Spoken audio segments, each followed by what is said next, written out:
दोस्तों 90 के बाद के दशक को चार चीज़ों के लिए याद किया जाता है। एलपीजी रिफॉर्म्स, राम मंदिर निर्माण, मुंबई बम ब्लास्ट और Harshad Mehta share market scam, जिसे हम गवर्नमेंट सिक्योरिटी स्कैम के नाम से भी जानते हैं। दोस्तों आज जिस घोटाले के बारे में हम बात करेंगे वह 1990 के दशक का सबसे बड़ा घोटाला था। इससे पहले इतने बड़े घोटाला भारत के इतिहास में कभी नहीं हुआ था।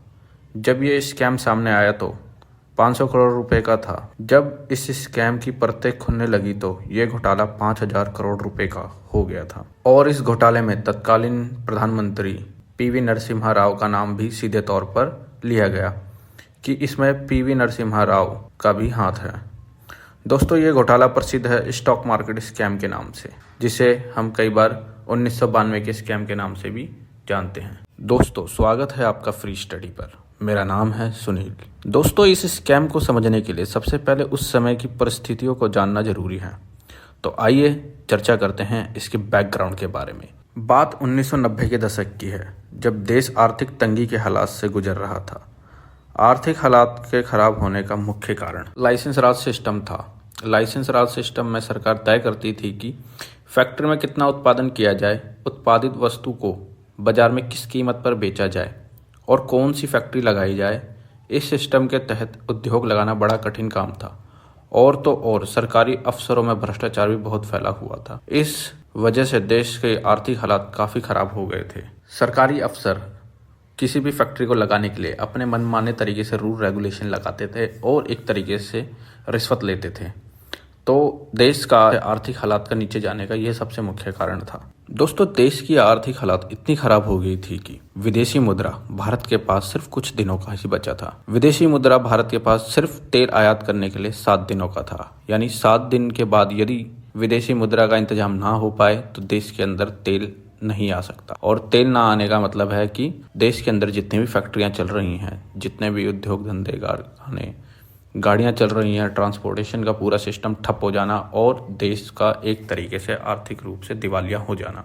इस स्थिति से बचने के लिए देश का सोना विदेशी बैंकों में गिरवी रखा गया, मगर समाधान तब भी नहीं हो पाया। इसी बीच अमेरिका भारत पर अपनी अर्थव्यवस्था को खोलने का दबाव बनाने लगा। इसी बीच इराक कुवैत युद्ध हुआ। भारत से अमेरिका ने मदद की पेशकश की और $2 बिलियन देने का वादा किया, मगर इससे भी देश की आर्थिक हालात कुछ दिनों तक ही ठीक रहे, फिर स्थिति खराब हो गई। उसके बाद फिर से विदेशी मुद्रा की कमी को पूरी करने के लिए अमेरिका ने भारत की इकोनॉमी को खोलने का दबाव बनाया। दोस्तों उस समय देश में पीवी नरसिम्हा राव की सरकार थी, जिसके वित्त मंत्री थे मनमोहन सिंह। इस स्थिति से बाहर निकलने के लिए पीवी नरसिम्हा राव को मनमोहन सिंह ने एलपीजी रिफॉर्म्स का सुझाव दिया, यानी लिबरलाइजेशन, प्राइवेटाइजेशन, ग्लोबलाइजेशन, और इसे 1991 में लागू कर दिया गया। दोस्तों नरसिम्हा राव की सरकार ने देश की इकोनॉमी को विदेशी बाजार के लिए खोल दिया। अब देश के अंदर विदेशी कंपनियां फैक्ट्री आदि लगा सकते थे और तो और अब भारतीय शेयर बाजार में विदेशी व्यापारी भी अपना पैसा लगा सकते थे, जो एलपीजी रिफॉर्म से पहले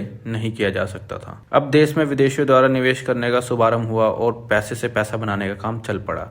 देश में विदेशी निवेश आने से देश के शेयर बाजार आसमान चूमता जा रहा था और सरकार कह रही थी ये उनके आर्थिक सुधार यानी आर्थिक उदारीकरण का नतीजा है।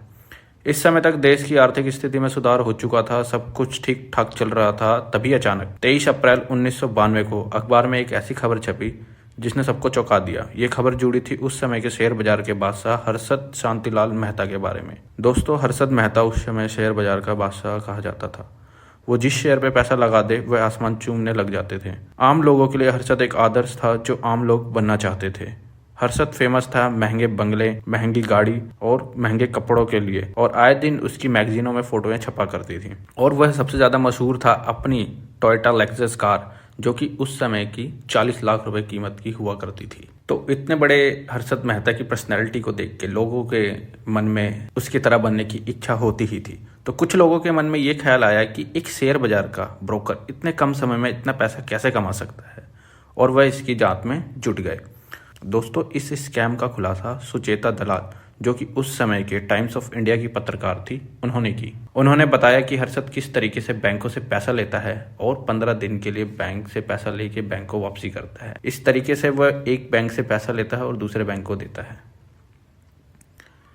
अपना काम चला रहा था और लोगों को लग रहा था कि हर्षद ने शेयर मार्केट से ये सारा पैसा कमाया है। मगर जब सुचेता दलाल ने ये खबर अखबार में छाप दी, इस खबर के छपते ही एसबीआई बैंक ने अपने खाते की जांच करनी शुरू की। एसबीआई ने 1700 करोड़ रुपए का निवेश किया था, मगर आरबीआई के पास सिर्फ 1170 करोड़ रुपए का ही हिसाब था। दोस्तों यहाँ आपको बता दूं कि हर्षद मेहता ने एसबीआई से 500 करोड़ रुपए लिए थे। ये वे पैसे थे जो एसबीआई ने हर्षद मेहता को सरकारी बॉन्ड खरीदने के लिए दिए थे। इतनी बड़ी रकम की हेर फेर को देख के एसबीआई के अधिकारियों के हाथ पांव फूल गए। एसबीआई अधिकारियों ने हर्षद को एसबीआई बैंक बुलाया, पैसे देने की बात कही।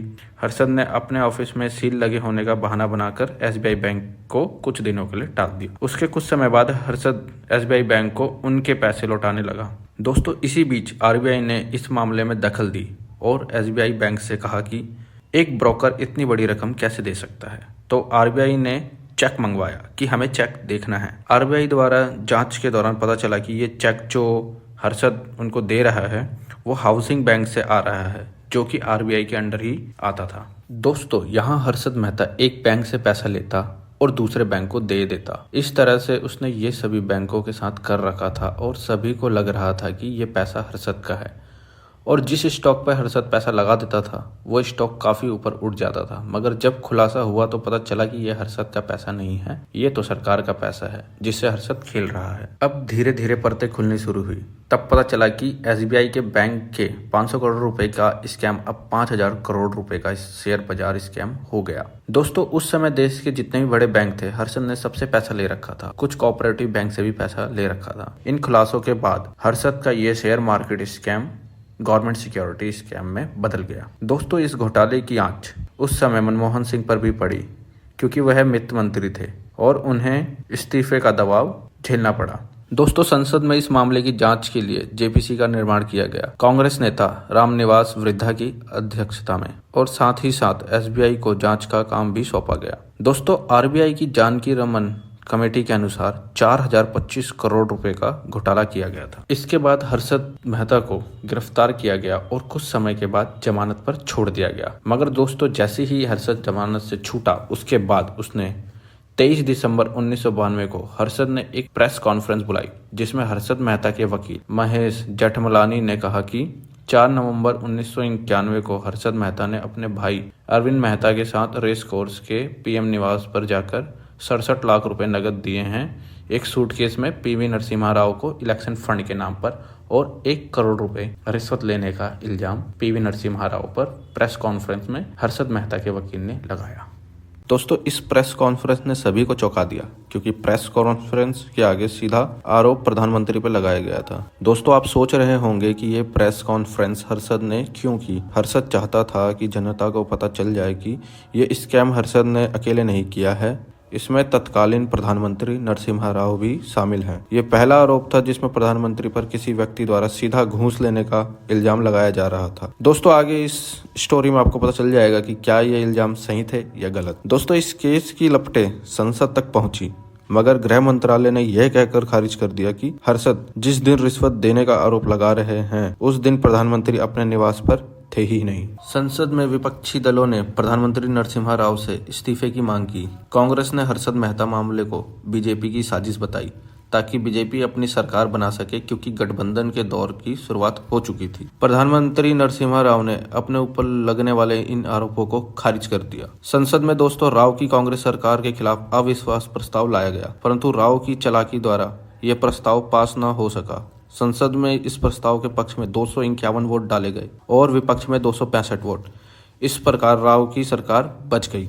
मगर दोस्तों इस सरकार को बचाने के लिए राव द्वारा जो कार्य किया गया उसका खुलासा और भी हैरान करने वाला था। 3 साल बाद ये खुलासा हुआ कि राव के पक्ष में वोट डालने के लिए सांसदों को रिश्वत दी गई थी। जब सीबीआई ने जांच की तो पाया कि हाँ प्रधानमंत्री द्वारा सांसदों को रिश्वत दी गई थी। फिर इस खुलासे के बाद इन सांसदों पर मुकदमा चला और बाद में कोर्ट से इनको जमानत मिल गई। दोस्तों, देश में ऐसे बहुत सी घटनाएं हुई हैं जिसमें हमेशा आरोपी कोर्ट द्वारा छोड़ दिया जाता है। इससे न्याय व्यवस्था पर उंगली उठाई जाती है, क्योंकि इसमें सिर्फ गरीब व्यक्ति ही पिसता है। ऐसे सांसदों को भ्रष्टाचार करने का प्रोत्साहन मिलता है, जो देश के लोकतंत्र के लिए खतरा है। ऐसे व्यक्ति भारत में भ्रष्टाचार का मुख्य कारण है और कोर्ट से इनको बेल मिल जाना ऐसे लोगों को प्रोत्साहित भी करता है। दोस्तों, इसी बीच हर्षद बाजार में लौट आया। इस वजह से सीबीआई पर भी उंगली उठाई जाने लगी थी कि सीबीआई अपना काम सही से नहीं कर रही है, क्योंकि 1992 से 1999 तक हर्षद सिर्फ एक आरोपी ही था। 1996 में इलेक्शन में राव की सरकार की हार हुई। उसके बाद सितंबर 1999 में हर्षद को एक छोटे से मामले में दोषी करार दिया गया, ताकि प्रधानमंत्री पीवी नरसिम्हा राव पर उंगली ना उठाई जा सके। हर्षद को 5 वर्ष की जेल हुई और 25,000 रुपए का जुर्माना लगाया गया। 31 दिसंबर 2001 आधी रात को हर्षद मेहता के सीने में दर्द उठता है और उसे